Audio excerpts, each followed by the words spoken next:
أعوذ بالله من الشيطان اللعين الرجيم بسم الله الرحمن الرحيم الحمد لله الذي لا يبلغ مدحته القائلون ولا يحصي نعماه العادون ولا يؤدي حقه المجتهدون الذي بعد فلا يرى وقرب فشهد النجوى تبارك وتعالى والصلاة والسلام على سيد الأنبياء وخاتم المرسلين وشفيع المذنبين سيدنا ونبينا بالقاسم محمد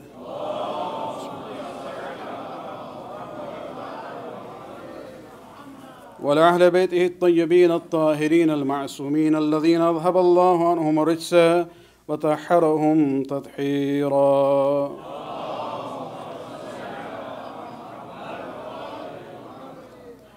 واللعنة الدائمة الباقية على أعدائهم ومنكر فضائلهم وغاصب حقوقهم من الآن إلى قيام يوم الدين. أما بعد، فقد قال الله سبحانه وتعالى في كتابه الكريم: إن الله اصطفى آدم ونوحا وعلى إبراهيم وعلى عمران على العالمين. صلوات من عليك.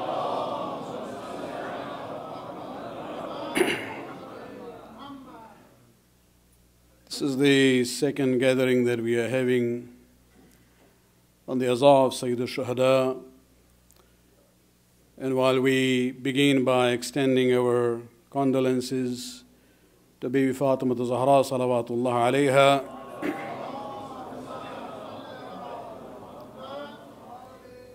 we also would like to thank Allah subhanahu wa ta'ala for this opportunity to sit and mourn and grieve the tragedy of Karbala once again. This is the opportunity for us to renew our commitment with the original Islam, the pure Islam which was preserved by the sacrifice of Imam Hussein and his family and his companions. It becomes an opportunity where we get to sit and reflect on the issues about our faith, about our history.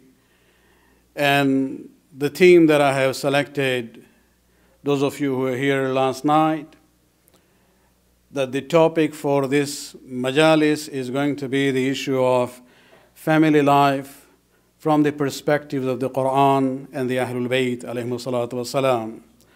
When we look at this issue, this is very fundamental to us. It affects every individual in one way or another, because we are members of a family. And when we look at this theme, it's not really that much far removed from our religious values, because Shia madhab is based on this concept of following the itra and the al. And what is the meaning of itrat and al? Itrat is the family of the Prophet. Al of Rasul is the family of the Prophet. And so this whole mazhab is basically based on this concept of the family of Rasulullah sallallahu alayhi wa sallam. And as you saw yesterday, we will be looking at the Qur'an and the seerah of the Ma'sumin in order to get guidance about issues that we face ourselves in this part of the world. One more point of trying to explain the importance of this theme, which is about the family life, is that not only our Shi'i perspective is based on this concept of Itrat and Ali Muhammad. If you look at the beginning of the da'wat and the call of Islam, Allah subhanahu wa ta'ala did not ask his last messenger to call the people in general first. The first call for Islam was made, وَانظِرْ عَشِيرَتَكَ الْأَقْرَبِينَ. The famous story of Da'wat al-Ashira is known to every Shia, that the first formal call of Islam presented by the Prophet was not to the world at large, it was to his own extended ashira and family. And so even our religion in a way started with the support of the family of the Prophet in form of Banu Hashim. Salawat.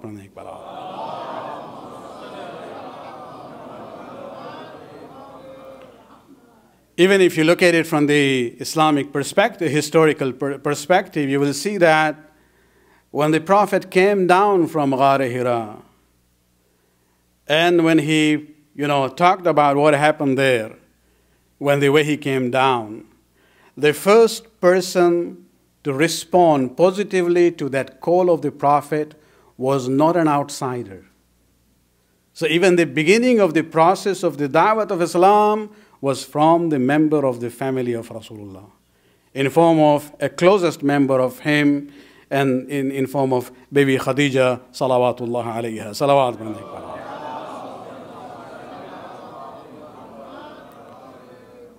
And then when we look at the male side, even there you see the family member is there, right in the beginning of the process. Ali was not at home then when the Wahy came down. Ali is the only witness of the first Wahy and revelation upon Rasulullah. Because Rasul used to go to Ghar Hira, spend many, many days there, and the only link between Rasul and the society at that time was Ali. One of the tasks that he had was he would take food and drink from Khadija and take it to Rasulullah. And in his khutbah, which is khutbah number 199 and 92 of the Nahj al-Balagha, he actually talks about it. I presented a passage from it last night where he talks about his own childhood with Rasulullah. There he says that لَقَدْ كَانَ يُجَاوِرُ فِي كُلِّ سَنَةٍ بِحِرَاءٍ. He says every year during that stage of his life, the Prophet used to go to the cave of Hira, فَأَرَاهُ وَلَا يَرَاهُ غَيْرِي. It was only me who used to see him in that cave. Nobody else would go there. And then he says, when the Wahy came, لَمْ يَجْمَعْ بَيْتٌ وَاحِدٍ يَوْمَئِذٍ فِي الْإِسْلَامِ غَيْرَ رَسُولِ اللَّهِ وَخَدِيجَةٍ. That when the Wahy came, there was nobody part of that new religion except Rasulullah and Khadija, وَأَنَا ثَالِثُهُمْ, and I was with them, the third one. And then he says something, أَرَى نُورُ الْوَحْيِ وَالرِّسَالَةِ وَعَشُمُّ رِيحُ النُّبُوَّةِ. Ali says, I was able to see the light of revelation, and I was able to smell the fragrance of nubuwwat. Salawat alayhi.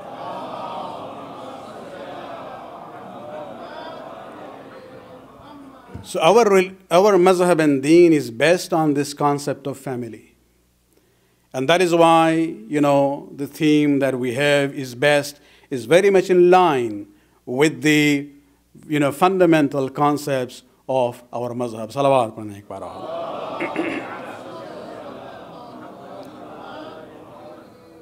There's a request that please, if you can move forward, please. There is a lot of space here. You don't have to leave space for the malaika. If they come, they will find their own space. Salawat alayhi.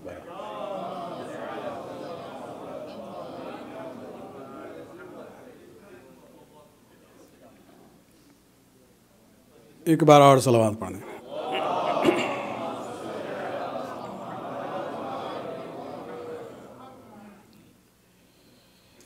In the beginning of the discussion last night, we started with this question of what is the Islamic perspective about the system of family life in Islam.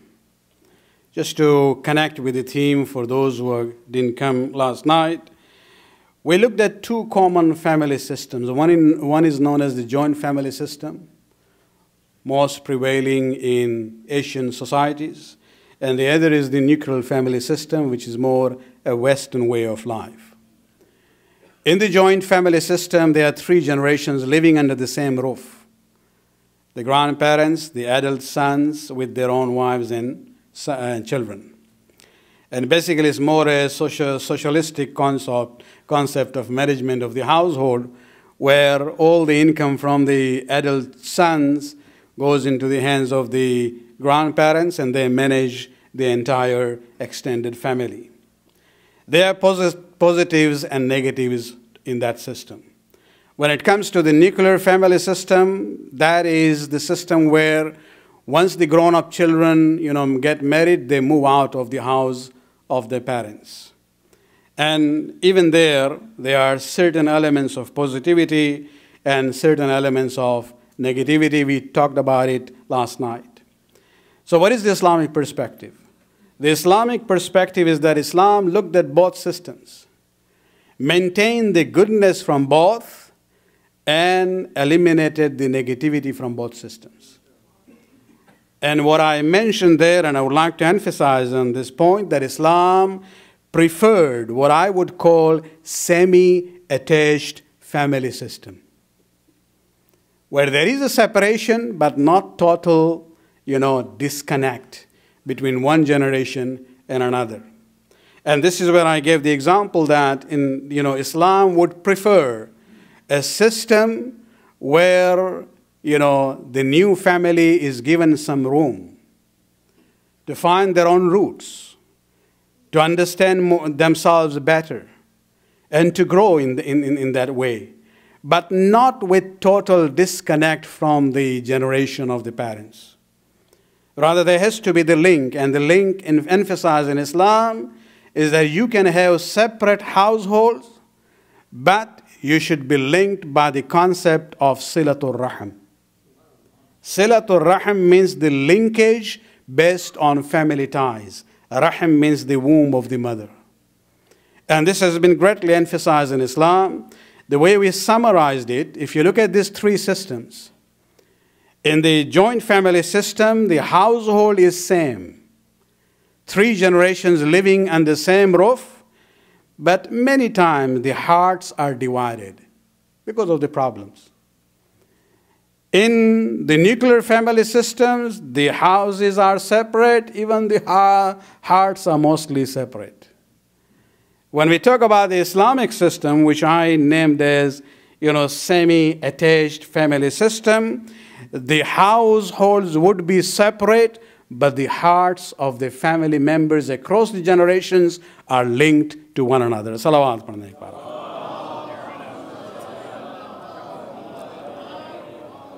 We looked at the ayat from Surah An-Nur, and I would like you to go home and look at it.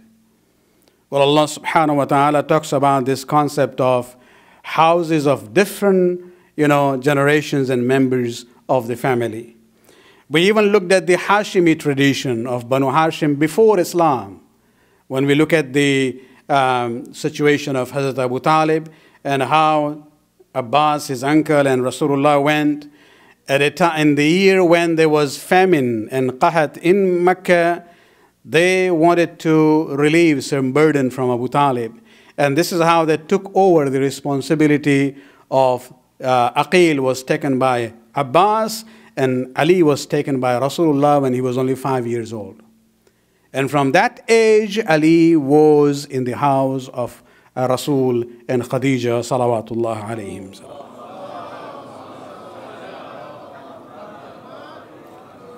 Then we look at the example of the Prophet in Medina itself, that we saw that the house of Rasulullah was different from the house of Ali and Fatima. They were not living under the same roof. Although they had separate houses, but they were so much close to one another that we looked at the famous incident of Hadith-e-Qisa, where the Prophet was able to very comfortably, without any formalities, go into the house of his daughter when he felt inni ajidu fi badani du'fan. He didn't go to the house of his own wives there. He wasn't far away. But my point was that maybe this was done to show us that when it comes to the issues of the generations, they might have separate homes, but there should be no need for them to have an appointment in order to go and visit one another. There is no need. As you look at the ayat of Qur'an, which said there is no blame on a person going to all these houses. And we had a list of our 8 or 9 houses of the family members, where you can go there without invitation, without informing, although as a courtesy, of course, in the Western world, you would expect a phone call. Sometimes it might help you. You will go there, it's locked. But from the Shari'i point of view, there should be no formality. When it comes to the close family members, visiting one another, and even, having meal together in the same house. Salawat pढ़ने एक बार.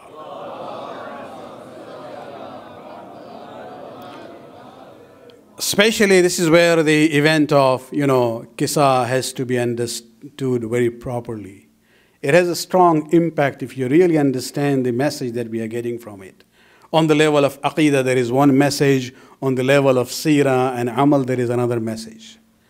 And I wanted to continue with the issue of the ayat which was revealed in that Hadith Qissa. But before even I get that, I would like to extend this discussion. Clarify the point. I don't want, and yesterday I emphasized the point, I am using the term Islam prefers this system. And I made it clear that when I'm saying preferred, it doesn't mean this is wajib or haram. Why? Because situations are not always same. Depending on a particular situation, there would be flexibility in the preferred system that we are talking about. Especially when we are talking about, old parents. Yes, there wouldn't be a problem when they are still able, they are also still, have income, they are able to contribute for themselves and the family. If the grown-up children get married and move out, there's no problem there. But that doesn't mean that that separation has to be totally and for all the time. Situations would sometimes demand, not exactly as the joint family system, but when it comes to the old parents, if they are not able to live a dignified life on their own, it becomes the duty of the adult children to take care of the old parents. And this is where we have to realize that, Allah subhanahu wa ta'ala, in the Qur'an, in Surah Yasin, you recite on Thursday nights, وَمَن نُعَمِّرُهُ نُنَكِّسُهُ فِي الْخَلْقِ. Where Allah subhanahu wa ta'ala says, whenever to whoever we give a long life, we reverse him in the physical structure. They were there to take care of you. Now that they become old, they become like, babies. Now they are independent on your help. And that is where the flexibility is there. And that's what we would like to emphasize in tonight's majlis. Salawat pढ़ने एक बार.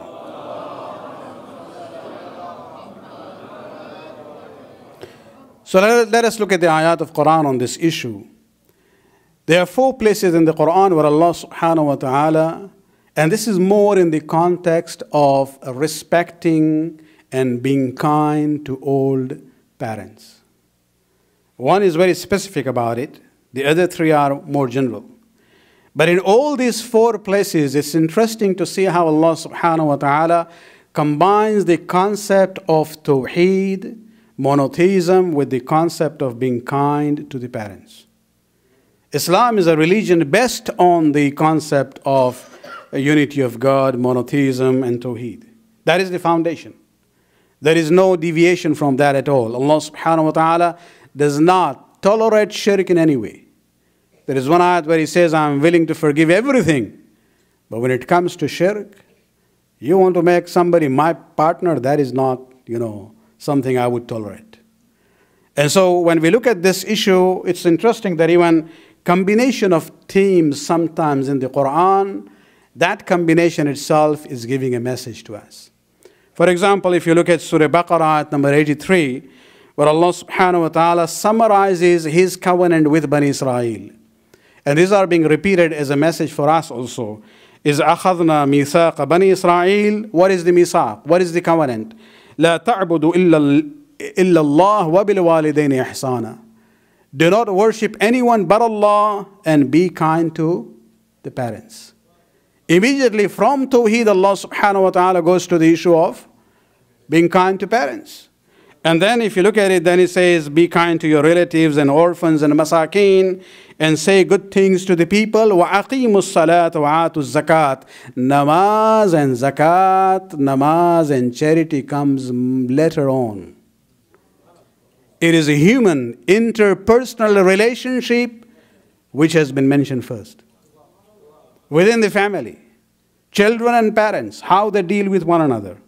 Then you have Zil Qurba, the relatives, Yatama wal Masakin, and then even being Qulu lin-nas husna, speak, in a good way to the people. Then Allah subhanahu wa ta'ala says, wa aqimu salat wa atu zakat, establish prayers and giving charity. Salawat padna ek baar.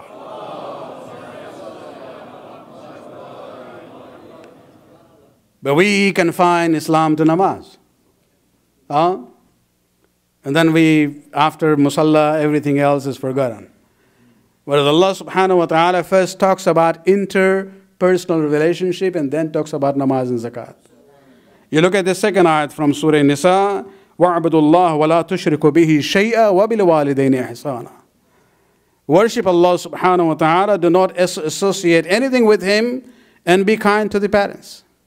Again, the emphasis of Tawheed and being kind to the parents, and again, the issue of Zil Qurba and everything comes in.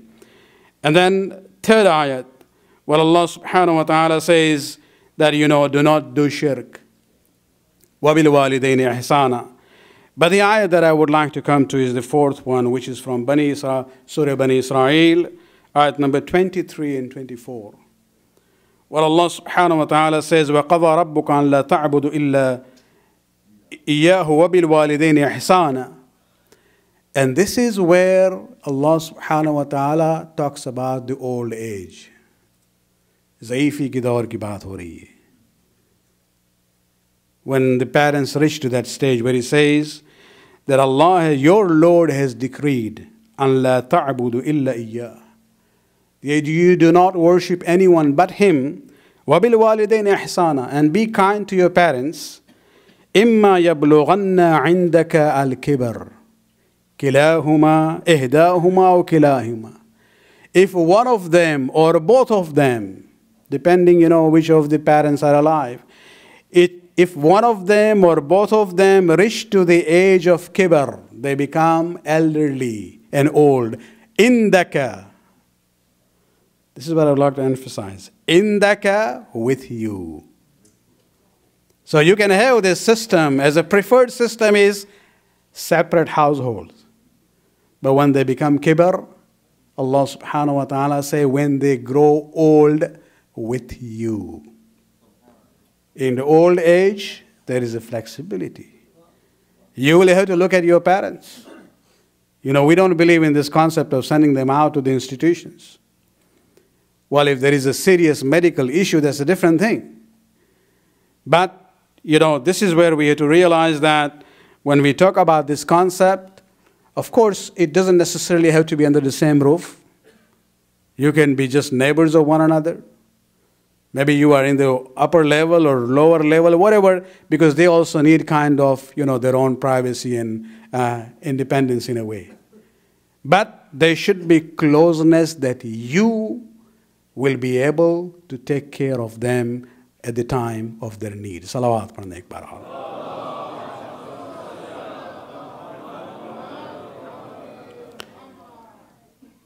Read the entire Qur'an from Al-Fatiha to An-Nas. 33 places Allah subhanahu wa ta'ala has ordered to do the namaz. But the method of namaz is not there. How many rakat you have to do? Even the timings of namaz is not there. The order is there, but the details of namaz is not there. The same God is now talking to us about old parents. And what does He say? He goes into details now. When He says, إِمَّا يَبْلُغَنَّ عِنْدَكَ الْكِبَرْ إِهْدَاهُمَا وَكِلَاهُمَا. If one of them or both of them reach to the age of old, age with you, three things keep in mind. Number one, فَلَا تَقُلْ لَهُمَا أُفٍّ وَلَا تَنْحَرْهُمَا وَقُلْ لَهُمَا قَوْلًا كَرِيمًا. The first is the attitude of your speech. आपके ज़बान का जो अदब है. Even the way you talk to them, Allah subhanahu wa ta'ala is giving the details here. Doesn't say Surah Fatiha wajib hai namaz mein. There is no ayat which says that. But in Qur'an, Allah subhanahu wa ta'ala says when it comes to your parents, the first thing, be careful of the way you talk to them. Do not even say the word uff. Our sixth Imam, Imam Ja'far al-Sadiq alayhi salatu wasalam, he says if there was a word in Arabic language lighter than the word uff, Allah subhanahu wa ta'ala would have used it. And what is uff? It's just the expression. Sometimes they become old. They might say things to you. Maybe they will even blame you for something that you didn't do. Maybe other siblings did or whatever, in normal situations. Even then, you are not allowed to express that by saying, ah. This expression, ah, is off. And Allah subhanahu wa ta'ala says, do not say that. وَلَا تَنْحَرُهُمَا. Do not chide them. وَقُلْ لَهُمَا قَوْلًا كَرِيمًا. And whenever you talk to them, always be kind to them. Not only the speech, what in English we call body language. That is the second command. وَقْفِذْ لَهُمَا جَنَاحَ الظُّلِّ مِنَ الرَّحْمَةِ. Lower your wings of mercy to them. Do you have a wing? No. What it means? It means your shoulders, your body language. Even in your body language, you have to express mercy, kindness, and humility towards the parents. And then he goes on to say, and even in your prayers, whether they are alive or dead, وَقُلْ رَبِّ ارْحَمْهُمَا كَمَا رَبَّيَانِي صَغِيرًا. Pray for them in their life as well as after their death. Salawat Pranay.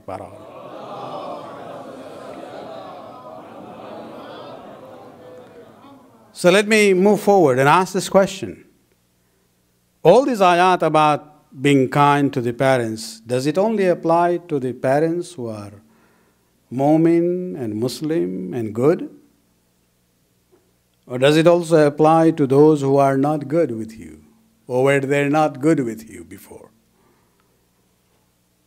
Does your attitude depend on their attitude? Allah subhanahu wa ta'ala is going to ask them about their attitude, not you. You will be asked about your own behavior and attitude towards them.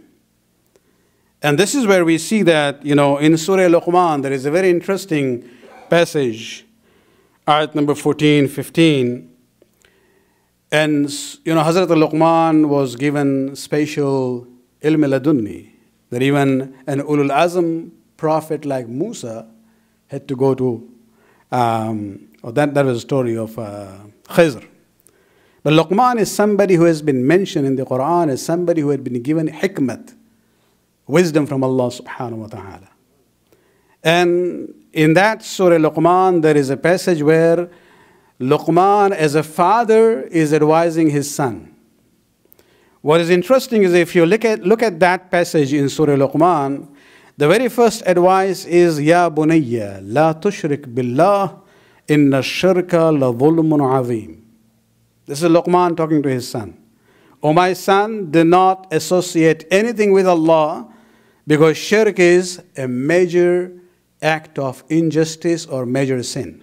Zulm and sin are all same thing from the Quranic perspective. And then the second advice of him is that, from Tawheed he moves to Qiyamah. He says, remember, whatever you do in this dunya, even if it is as small as khardal. Khardal, basically this is a mustard seed. So small, he says, even whatever you do in this dunya, even if it's so small as that, even if it's hidden under the rocks or somewhere in the sky, Allah will bring it on the day of Qiyamah to judge you. But the point here is, and I would like to reflect on this, sometimes we just go through the translation, we don't think about it. Luqman, in his advice, first talks about Tawheed. Then he talks about Qiyamah. And then he talks about some of the moral issues later on. In between, Allah subhanahu wa ta'ala now interjects his own words. As if, to add something which was missing. And what did he add there?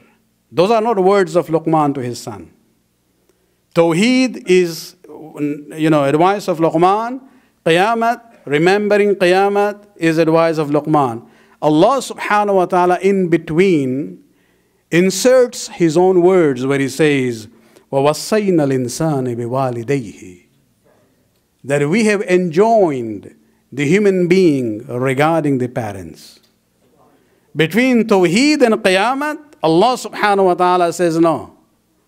It is not enough to talk about Tawheed and Qiyamah. You need to talk about how you behave in between that time frame with your parents. And then he singles out the mother. He says, remember the mother. حَمَلَتْهُ أُمُّهُ وَحْنًا عَلَى وَحْنٍ, that his mother carried him during the time of the pregnancy with difficulties. وَفِصَالُهُ فِي عَامَيْنِ, and then 2 years she spent breastfeeding him. And therefore Allah subhanahu wa ta'ala, this is not Luqman, Allah speaking directly there. He says, أَنَشْكُرُ لِي وَلِوَالِدَيْكِ. Luqman says, do not associate anyone with Allah subhanahu wa ta'ala. Allah says, when it comes to shukr, when it comes to expressing gratitude to me, I want you to thank me as well as your parents. Salawat padhne ek baar aur.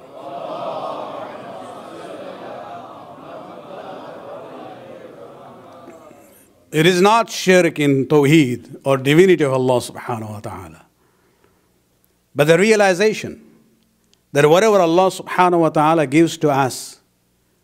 You see, these Muslims who have, argue against the Shias on the issue of wasila, they don't realize that the whole universe is based on the system of wasila. Who provided rizq to you when you were in the womb of your mother? Allah is the Raziq. But did He come directly? He gave you rizq through the mother. Then you were born. You were still sustained by the rizq from Allah subhanahu wa ta'ala, not directly by the wasila of the mother. And then the father comes in later on. So this is how we come to this dunya. I don't understand why these people, have problem with the issue of wasila. Luqman talks about Tawheed and then Qiyamah, and Allah subhanahu wa ta'ala is talking about wasila here. That even the rizq is coming to you through the wasila, in this case, through the wasila of the parents, and therefore Allah subhanahu wa ta'ala says it is not sufficient to thank me only. Anashkur li wali walidayk, thank me as well as your parents. Salawat padhne ek baar aur.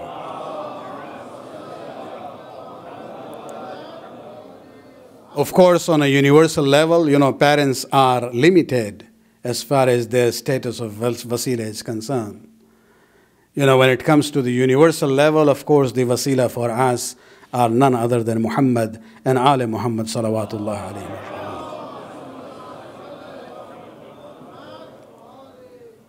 But the question I had here was, all these ayat about kindness to the parents, is it only for the mu'min and a Muslim and good parents? The ayat goes on.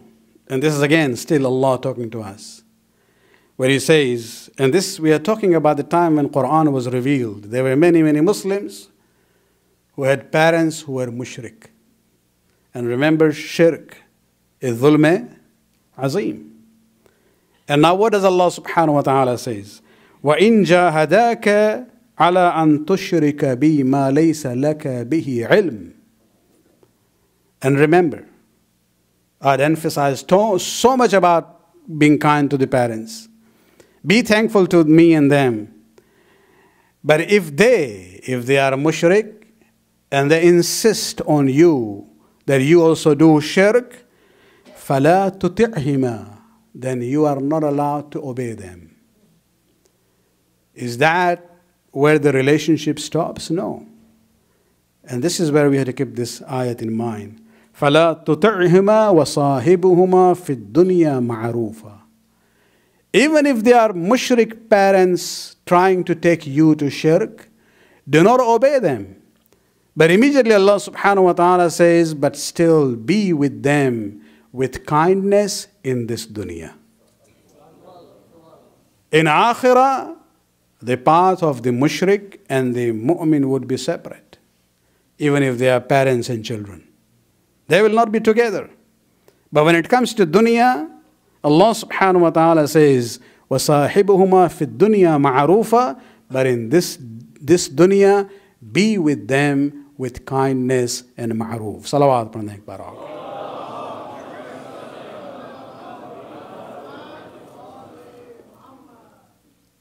Let me just, end with one example of a very famous person in history, especially from the Shi'i perspective, of Owais al-Qarni. He was a very close Sahabi of Amir al-Mu'mineen from Yemen. And when he was in Yemen with his mother. When he heard about Rasulullah and the da'wat of Islam, he was one of those who became Muslim in Yemen. He was the only son of an old mother who was blind, totally dependent on the son. Owais al-Qarni had this, not only iman on Rasulullah, he had built this love and villa of Rasulullah. Had this desire to go and see the blessed face of Rasulullah. On the day of Arafah, one of the du'as that we recite from the sixth Imam is the dua where we say to Allah subhanahu wa ta'ala that, O Allah, amantu bi Muhammad wa lam arahu. O Allah, I believed in Muhammad and his message, but I haven't seen him because I came later on in this dunya. And therefore do not deprive me from seeing his blessed face on the day of Qiyamah. That is the desire of every mu'min.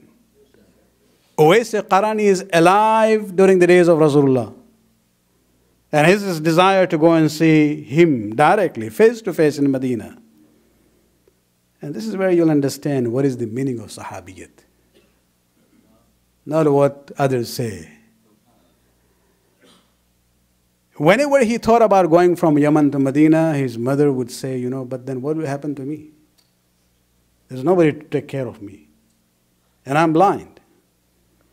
She would say no. And he knew that my Rasul wouldn't want me to go to Medina to see him if my mother is not pleased with me. So he doesn't go. Many times he repeats this request to his mother. Finally, the mother said, you can go, but there is one condition. You will spend only one day in Medina, not more than that. He got the permission from the mother, goes all the way to Medina. Just think about, his emotional state. Reaches to Medina, goes to the house of Rasulullah. Umm Salama was there. He inquired about Rasulullah. And he was told Rasulullah has gone out of town. He's not in town. He's on a journey. Just think about it. Put yourself in the place of Owais al-Qarni. What would you do? You come all the way from Yemen to Medina to see Rasulullah. Unfortunately, he's not there. You will say, okay, my mother is there, and I made some arrangement. Maybe I'll stay a day until Rasulullah comes. But he realized, I made a promise to my mother. And that promise I made to my mother is something I have to respect in the eyes of Allah and Rasul, whom I have come to see.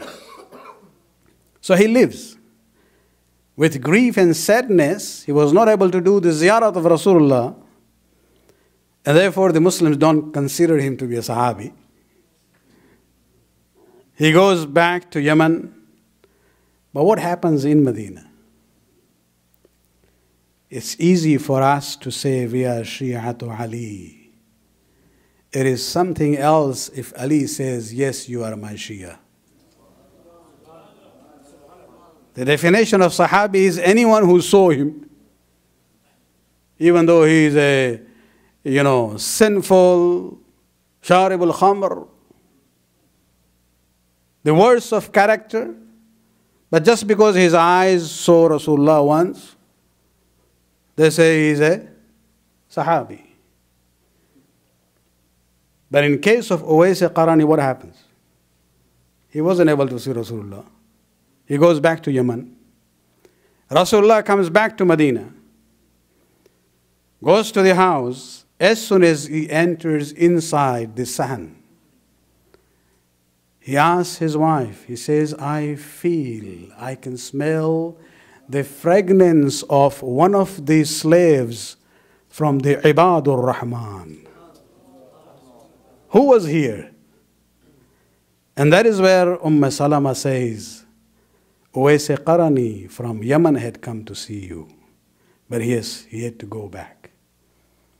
And this is where many times Rasulullah remembered him and asked his companion that whenever you see him, convey my salam to him. It's very different that we say to salam to Rasulullah and Rasulullah sends salam to you.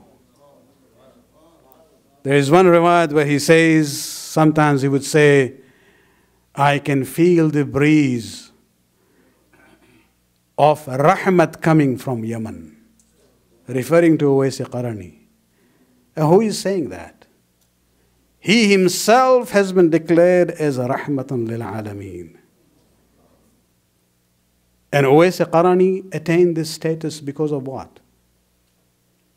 Because of his promise and respect and kindness towards an old and blind mother. Salawat padhne ek baar.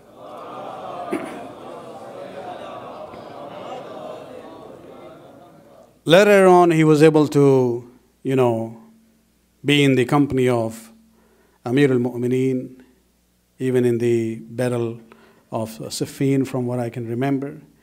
And he was among the special closest ashab of Amir al-Mu'mineen and became shaheed for the cause of Ali bin Abi Talib alayhi salatu wassalam. Salawat padhne.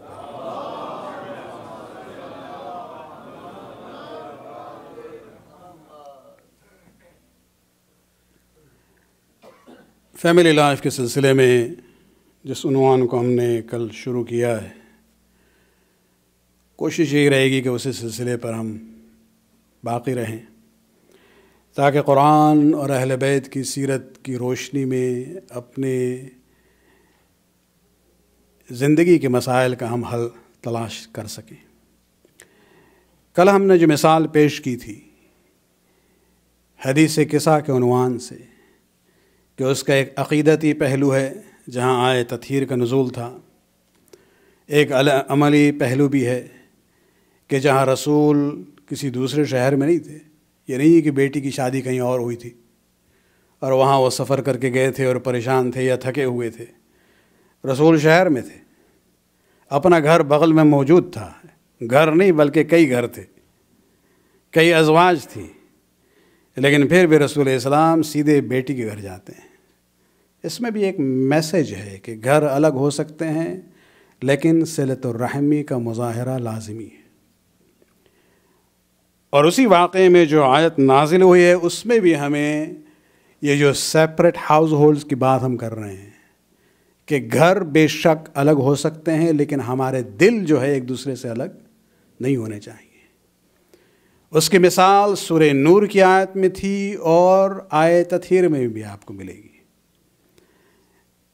آیت تطہیر جو آیت ہے یہ سورہ احزاب سورہ number 33 کی آیت نمبر 33 ہے، لیکن آیت تطہیر مختصر سا جملہ ہے جو آیت نمبر 33 کا بالکل لاسٹ سینٹنس ہے۔ آیت جو ہے ذرا طولانی ہے اور اس کے بعد والی آیت بھی اور اس سے پہلے والا جملہ جو ہے یہ وہ ہیں جس میں خطاب خداوند عالم نے ازواج نبی سے کیا ہے۔ اور ہم آپ کے سامنے پہلا جو لفظ ہے اس پوری آیت کا، آیت نمبر 33 کا ہے، یا نساء النبی، کہ اے رسول کے ازواج، لستن کاحد من النساء ان اتقیتن، کہ بھئی تمہارا مرتبہ جو ہے دوسری عورتوں کی طرح نہیں ہے، اس مرتبے کا پاس رکھنا بشرطے کہ تم تقوی پر قائم رہو۔ فلا تخضعن بالقول فیطمع الذی فی قلبہ مرض، اور جب آپ دوسرے مردوں سے بات کریں جو محرم نہیں ہیں تو ذرا اپنے ٹون میں فارمالٹی لے آئیں، نرمی سے بات نہ کریں، ورنہ جن کے دل میں مرض ہے ان کی نیتیں خراب بھی ہو سکتی ہیں۔ وَقُلْنَ قَوْلًا مَعْرُوفًا، اور جب بھی بات کریں تو صحیح بات کریں۔ وَقَرْنَ فِي بُيُوتِكُنَّ، اور اپنے گھروں میں رہو، ادھر ادھر جانے کی ضرورت نہیں ہے۔ وَلَا تَبَرَّجَنَّ تَبَرُّجَ الْجَاهِلِيَّةِ الْأُولَى، اور اپنے کردار میں جاہلیت کے کردار کا مظاہرہ مت کرو۔ وَأَقِمْنَ الصَّلَاةَ وَآتِينَ الزَّكَاةَ وَأَطِعْنَ اللَّهَ وَرَسُولَهُ، اور نماز کو قائم کرو، خیرات دو، اور اللہ اور رسول کی اطاعت کرو۔ اس کے بعد یہ جملہ ہے انما یرید اللہ لیذہب عنکم الرجس اہل البیت ویطہرکم تطہیرا۔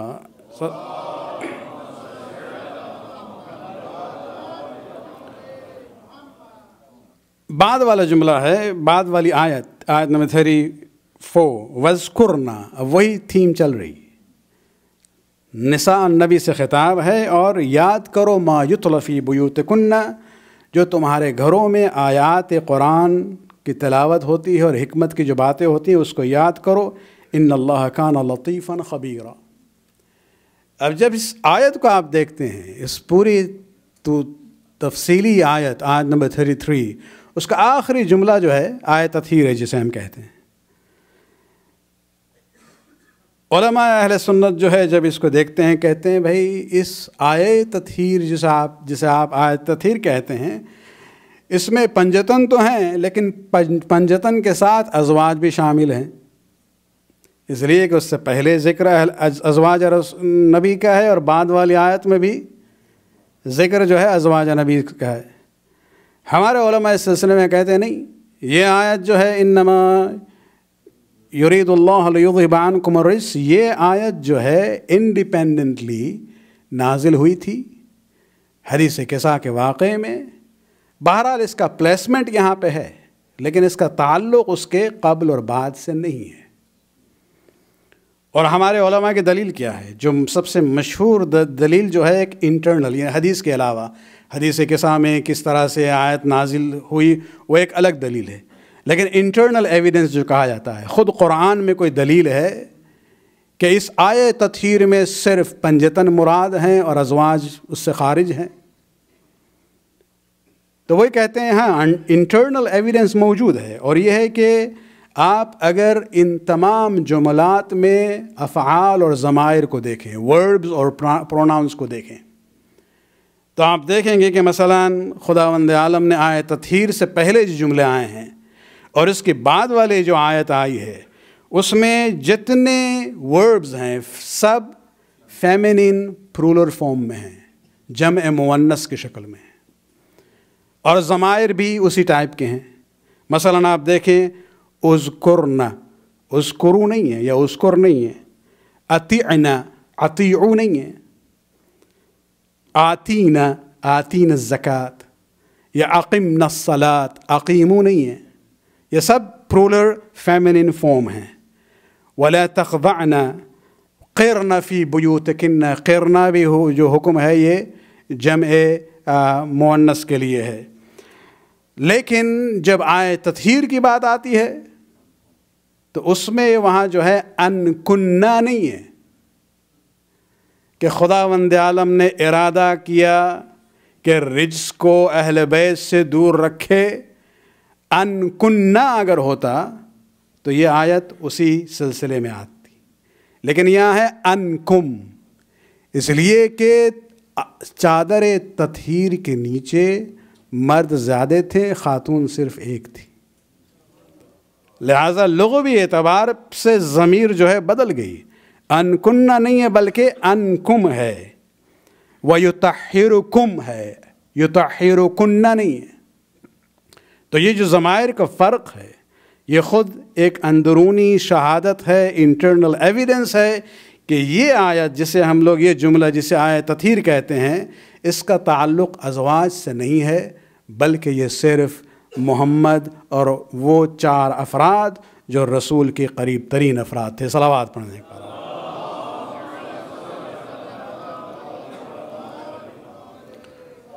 لیکن ایک اور دلیل ہم آپ کے سامنے پیش کرنا چاہیں گے اپنے اس تھیم کے حوالے سے، گھروں کا الگ ہونا. اور یہ بھی ایک انٹرنل ایویڈنس ہے جو ابھی تک ہم نے کسی کتاب میں تو نہیں دیکھا ہے، نہ تفاسیر میں ہے. یہ صرف ہمارے اجداد میں سے ایک بزرگ عالم گزرے ہیں، مرحوم سید محمد مہدی صاحب، جو ہمارے گریٹ گریٹ گرانڈ فادر ہوتے ہیں. انہوں نے اپنے کتاب میں ایک اور انٹرنل ایویڈنس پیش کیا ہے کہ یہ آیت جو ہے ازواج کے حوالے سے نہیں ہے بلکہ وہ خارج ہیں. اور وہ لکھتے ہیں کہ اس میں اگر آپ دیکھیں تو خداوند عالم نے آئے تطہیر سے پہلے جو جملات آئے ہیں اس میں ذکر ہے وَقُرْنَ فِي بُيُوتِكُنَّ، اے نساء النبی، اے رسول کے ازواج اپنے گھروں میں بیٹھو. اور آئے تطہیر والی جو آیت ہے اس میں یہ ہے کہ وَذْكُرْنَ، یاد کرو ان آیات کو جو تمہارے گھروں میں نازل ہوئی ہیں.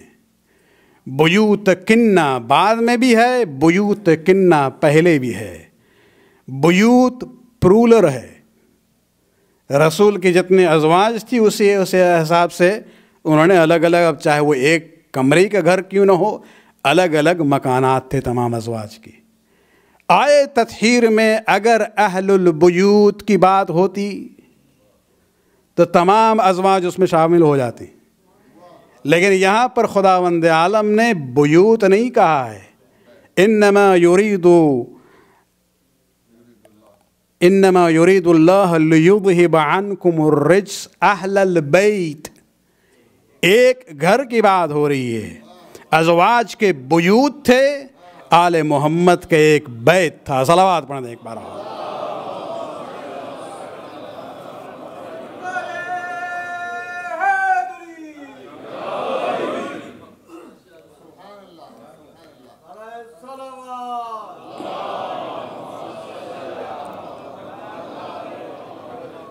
تو رسول کی سیرت میں بھی آپ یہی دیکھتے ہیں کہ ہاؤس ہولڈ کے انتظامات الگ الگ تھے، مکانات الگ تھے، لیکن جن کے دل جڑے ہوئے تھے ان کے لیے آئے تطہیر نازل ہوتی ہے.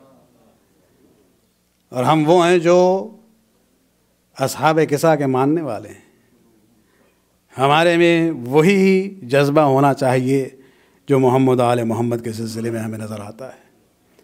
اور یہ سیرت صرف رسول کی نہیں ہے، بلکہ ایک اور مثال دے کے ہم مصائب کی طرف آنا چاہیں گے کہ امیر المؤمنین اپنے خلافت ظاہریہ کے دور میں جب انہوں نے کوفہ کو اپنا پائے تخت بنایا ہے، کیپٹل، وہاں امیر المؤمنین تنہا تو نہیں گئے تھے، اپنے پورے عشیرے کو لے کے گئے تھے. امیر المؤمنین جس گھر میں تھے ان کے ازواج تھیں اور ان کے وہ بچے جو شادی شدہ نہیں تھے، لیکن وہ اولاد جو آلریڈی میرڈ تھے ان کے مکانات الگ الگ تھے. آپ امیر المؤمنین کے شہادت کے مجلس میں سنتے ہیں مکانات الگ الگ تھے، لیکن صلۃ الرحمی کا مظاہرہ دیکھیں کہ ماہ رمضان میں امیر المؤمنین نے افطار کے سلسلے کو تقسیم کر دیا تھا. ایک دن اپنے گھر افطار کرتے تھے، ایک دن امام حسن کے گھر افطار کرتے تھے، اس کے بعد والے دن امام حسین کے گھر افطار کرتے تھے، اور ایک دن جو ہے جناب زینب اور عبداللہ کے گھر میں افطار کرتے تھے. مکانات الگ الگ رہیں اس میں کوئی شک نہیں ہے، پرابلم نہیں ہے اسلامی لحاظ سے، لیکن آپ کے دل جو ہیں الگ الگ نہیں ہونے چاہیے. صلۃ الرحمی کا مظاہرہ اور اس کی مثال رسول اور علی سے سیکھیں. صلوات پڑھیں ایک بار.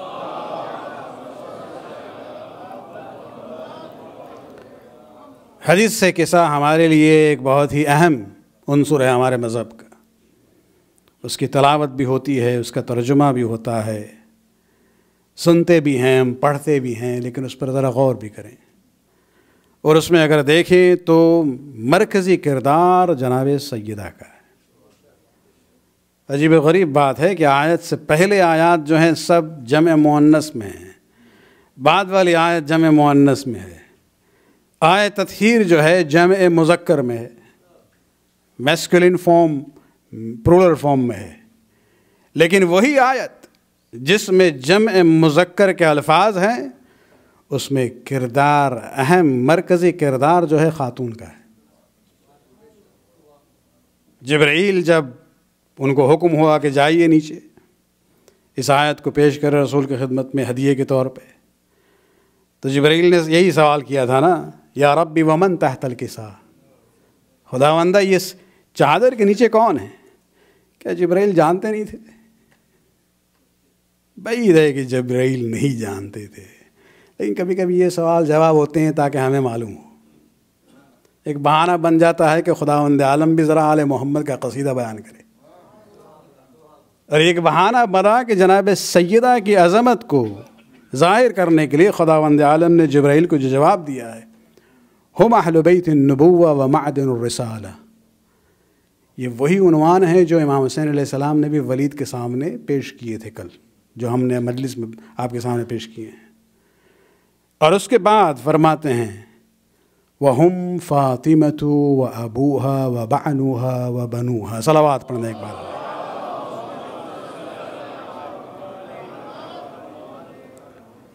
اگر آپ جناب سیدہ کے اس مرکزی کردار کو دیکھیں حدیث قصہ کے حوالے سے، جناب سیدہ کی عظمت جو ہے بیون اینی ڈاؤٹ اور چیلنج ہے مسلمانوں کی نظر میں۔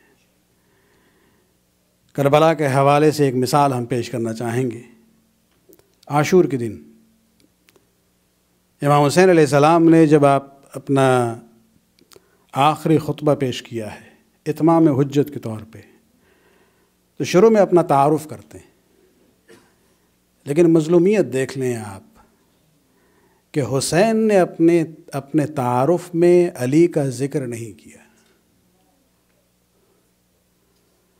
اس لیے کہ حسین جانتے تھے کہ یہ جتنے آئے ہیں علی کے دشمن میں آئے ہیں، یہ مجھے جو قتل کر رہے ہیں علی کے دشمنی میں قتل کر رہے ہیں، لہٰذا علی کا نام ہی نہیں لیا، لیکن اپنا تعارف کرواتے ہیں، کیا تم نہیں جانتے ہو ہمیں؟ الست ابن بنت رسولکم، کیا ہم فاطمہ کے فرزند نہیں ہیں؟ اتنا معلوم تھا امام حسین علیہ السلام کو کہ علی سے دشمنی ضرور ہے، فاطمہ سے محبت نہیں ہے، لیکن بہرحال مجبور ہیں کہ فاطمہ کا احترام کریں۔ اور یہی عنوان آپ دیکھیں گے جناب حور کی شخصیت میں بھی، کہ یہ قافلہ جب آگے بڑھ رہا تھا، منزل شراف سے آگے بڑھا ہے، اور پھر جو کوفہ کی طرف سے جو راستہ تھا، جب احساس ہوا ہے کہ ایک لشکر آ رہا ہے، امام حسین علیہ السلام نے اپنے قافلے کو ذرا اس کا رخ بدلا، ایک پہاڑی نظر آئی، بات یہ تھی کہ یہ قافلہ وہاں جائے تاکہ اگر مقابلہ کرنا ہو تو کم سے کم پشت کی طرف سے ایک پروٹیکشن رہے۔ حر کے لشکر نے بھی اپنے ڈائریکشن کو بدلا ہے، اسی رخ میں گئے جہاں امام حسین علیہ السلام تھے، اور جب یہ قریب آئے ہیں تو مورخین انکلوڈنگ طبری کی روایت ہے کہ امام حسین علیہ السلام نے جب دیکھا کہ سوار اور سواری سب کے سب پیاسے ہیں، پیاس کے آثار ظاہر تھے، فوراً حکم دیتے ہیں، اپنے جوانوں سے کہتے ہیں کہ جو مشکیزہ ہم نے حکم دیا تھا ایک دن پہلے کہ اسے بھرا جائے، ایکسٹرا پانی جو ہم نے مانگا تھا اسی کے لیے ہے، لے کے آؤ اور انہیں سیراب کرو، ان کے گھوڑوں کو بھی سیراب کرو۔ یہاں تک کہ علی بن طعان جو آخری سپاہی تھا حر کے لشکر کا، اس کی روایت ہے کہ ہم تھوڑی دیر میں پہنچے ہیں، اور جب قریب آئے تو خود امام حسین علیہ السلام قریب آتے ہیں۔ حسین وہ تھے کہ پہلے پیاسے کو سیراب کرتے ہیں، بعد میں پوچھتے ہیں کہ تم دوست کی حیثیت سے آئے ہو یا دشمن کی حیثیت سے آئے ہو۔ اپنے اس کردار کی عظمت کو برقرار رکھا حسین نے، اور اسی کے اثرات تھے، اور وہ نفوس اور وہ قلوب جن میں صلاحیت ہوتی ہے حق کو قبول کرنے کے لیے، ان پر یہ اثرات ہوتے ہیں، اس کردار کا اثر ضرور ہوتا ہے۔ ظہر کا وقت آیا، اذان ہوئی، امام نے وہاں خطاب کیا، حور کے لشکر سے کہ ہم صرف اس وجہ سے آئے ہیں کہ تم نے خطوط بھیجے ہیں، تم نے اپنے نمائندے بھیجے ہیں، اگر تم اس بات پر قائم ہو تو ہم آئے ہیں اسی مقصد کے لیے، لیکن اگر تمہارا ارادہ بدل چکا ہے تو ہم جہاں سے آئے ہیں وہاں چلے جائیں گے۔ کوئی جواب نہیں ملا۔ پھر نماز کے لیے اقامت پڑھی گئی اور امام نے حور سے کہا کہ تم اپنے لشکر کی امامت اور نماز جماعت الگ قائم کرو گے؟ اور نے کہا کہ نہیں، ہم آپ ہی کے اقتداء میں اپنے سپاہیوں کے ساتھ نماز پڑھیں گے۔ یہ بھی ایک علامت تھی کہ باطنی طور پہ حور میں کوئی خبث نہیں تھا، بس دل و دماغ پر ایک پردہ تھا جس کو اٹھانے کی ضرورت تھی۔ اور امام نور کی ذمہ داری ہوتی ہے کہ جہاں جہاں وہ ظرفیت کو دیکھے اور صلاحیت اور اہلیت کو دیکھے تو وہ ہدایت کے لیے خود ہی آگے بڑھتا ہے۔ پانی کا دینا ایک طریقہ تھا، اور نماز کے بعد دونوں لشکر الگ الگ، دونوں قافلے الگ الگ ہو جاتے ہیں۔ عصر کا وقت ہوا، امام نے اپنے اصحاب سے کہا کہ وہ سفر کی تیاری کا انتظام کریں، اور اس کے بعد نماز عصر کے لیے جب دوبارہ حور اپنے لشکر کے ساتھ آیا ہے تب امام نے دوبارہ اپنے پیغام کو پیش کیا ہے۔ اس بار حور نے کہا کہ جن خطوط کا آپ ذکر کر رہے ہیں مجھے کوئی علم نہیں ہے، مجھے تو صرف یہ حکم ملا ہے ابن زیاد سے کہ آپ کو ہم جہاں بھی پائیں اپنے ساتھ لے کے ہمیں کوفہ جانا ہے امیر کے پاس۔ جس پر امام حسین علیہ السلام نے کہا کہ قبل اس کے کہ تم اپنے اس ارادے میں کامیاب ہو تمہیں موت کا سامنا کرنا پڑے گا۔ بات ٹل جاتی ہے اور امام اپنے قافلے کو تیار کرنے کے بعد آگے بڑھنا چاہتے ہیں۔ آپ واقعات سے واقف ہیں کہ حور نے آ کے روکنے کی کوشش کی، جب تک زبان تک محدود تھی باتیں امام نے نرمی سے کام لیا ہے، لیکن جب حور نے امام کے گھوڑے کے لگام کو پکڑا ہے تب حیدری جلال کا مظاہرہ کرتے ہوئے امام حسین نے کہا کہ اے حور سکلت کا امک، تیری جرت کہ میرے گھوڑے کے لگام کو تم پکڑ رہے ہو، تیری ماں تیرے غم میں روئے۔ حضرت حسین یہ عربی معاشرے میں معنی کے اعتبار سے کوئی سخت بات نہیں ہے، لیکن ماں کا ذکر اس طرح سے جو ہے بہت بڑی بات تھی۔ لیکن دوبارہ جناب حور کے دلی اور باطنی کیفیت کا مظاہرہ ہوتا ہے۔ وہ مشہور جملہ ہے کہ حسین اس سچویشن میں آپ کے علاوہ کوئی اور ہوتا، کائناً من کانا، کوئی بھی ہوتا تو ہم بھی اس کے ماں کا ذکر لیے بغیر نہ رہتے، لیکن میری مجبوری یہ ہے کہ آپ کے والدہ کا ذکر سوائے خیر و خوبی کے ہو ہی نہیں سکتا۔ یعنی اتنی معرفت تھی جناب حور کو۔ اور بہرحال پھر یہ طے ہوا کہ حسین نہ مدینہ کا راستہ لیں گے نہ کوفے کی طرف جائیں گے، جب تک ابن زیاد سے جو دوسرا حکم آیا ہے اس پر پھر حور عمل کرے گا۔ شب عاشور تک یہ ظاہر امکان تھے کہ معاملات جو ہیں جنگ تک نہیں پہنچیں گے، اور جب تک امید تھی حور جو ہے یزیدی لشکر کے ساتھ رہا، لیکن جب شمر ملعون آیا ہے 9 محرم کو، اور جب بات یقینی ہو گئی کہ جنگ ہو کے رہے گی، اس وقت پھر حور کا دل جو ہے مضطرب ہو جاتا ہے۔ خود ان کے الفاظ ہیں اخیر نفسی بین الجنت والنار، ہم اپنے کو ایک دوراہے پہ پا رہے تھے، ایک طرف جہنم کا راستہ ہے، دوسری طرف جنت کا راستہ ہے۔ اگر ہمیں دنیاوی اقتدار اور منزلت اور جاہ و مقام اور دولت چاہیے تو وہ ملے گی ضرور، لیکن وہاں اختتام جو ہے جہنم ہے، اور اگر جنت کی طرف جانا ہے تو ہمیں اپنی قربانی پیش کرنی پڑے گی۔ اور اسی کشمکش میں امام نور کا کردار جو ہے مؤثر ثابت ہوا ہے، اور حور نے فیصلہ کیا ہے صبح عاشور کہ ہم حسین کا ساتھ دیں گے۔ حضرت حسین اس زمانے میں جو سرنڈر ہونے کی علامت یہ ہوتی تھی کہ انسان سپاہی جو ہے اپنے سپر کو اپنے سر کے اوپر رکھ لیتا تھا، تاکہ سامنے جو لشکر ہے اسے احساس ہو کہ ہم حملہ کرنے نہیں آ رہے ہیں بلکہ ہم اپنے کو تسلیم کرنے آ رہے ہیں۔ اس منظر کو امام حسین علیہ السلام نے جب دیکھا ہے، اپنے اصحاب کو بھیجا ہے کہ جاؤ حر کا استقبال کرو۔ حر آتے ہیں۔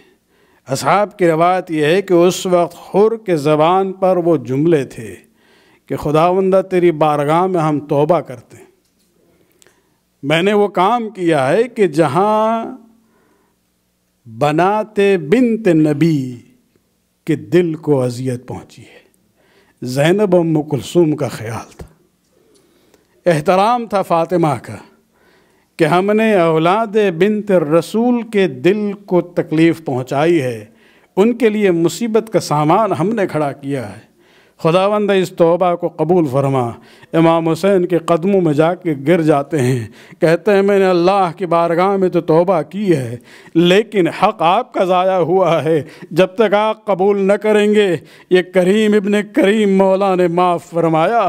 عزاداران حسین روایات میں یہ ملتا ہے کہ بہت ہی جنگ کے ابتدائی مراحل میں ہی جناب حر کو روانہ کیا گیا ہے، اور جب اجازت مانگی ہے، اکثر ہم سوچا کرتے تھے جب ہم نے یہ تاریخ پڑھنی شروع کی کہ مولا یہ حر جب دشمن بن کے آیا تھا آپ نے پانی سے سیراب کیا تھا، آج دوست بن کے آیا ہے، کم سے کم اس کو باقی رکھتے اور بعد میں جانے دیتے۔